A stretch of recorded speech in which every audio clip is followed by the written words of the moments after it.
CubeIT est ouvert. Cliquez sur l'outil mobile. Aussitôt, un QR code s'affiche.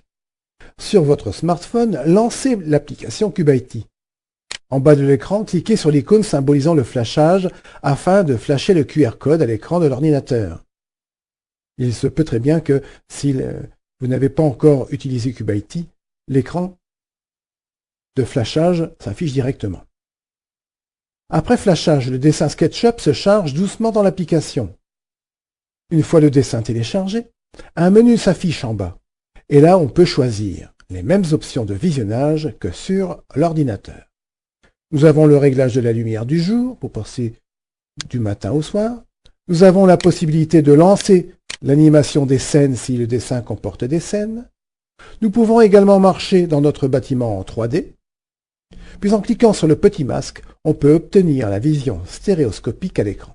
Dans ce dernier cas, il faut placer le smartphone dans un casque ou une cardboard et visionner le dessin SketchUp en 360 comme si nous y étions.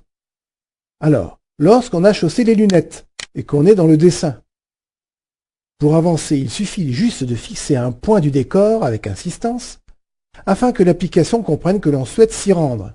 Et là, on avance rapidement à l'endroit fixé du regard. Pour fixer l'endroit, il y a un petit point de visée. Et celui-ci devient plus grand lorsque vous allez changer d'emplacement. Il nous reste la fonction AR sur PC ou sur l'application qui permet de rendre le fond du dessin SketchUp transparent. Alors cette option est très intéressante si l'on veut par exemple intégrer une maison dessinée dans un environnement réel.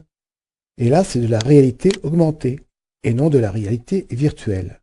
L'architecte peut, par exemple, nous présenter le pavillon que l'on souhaite avoir sur le terrain constructible, avant qu'il ne soit construit réellement.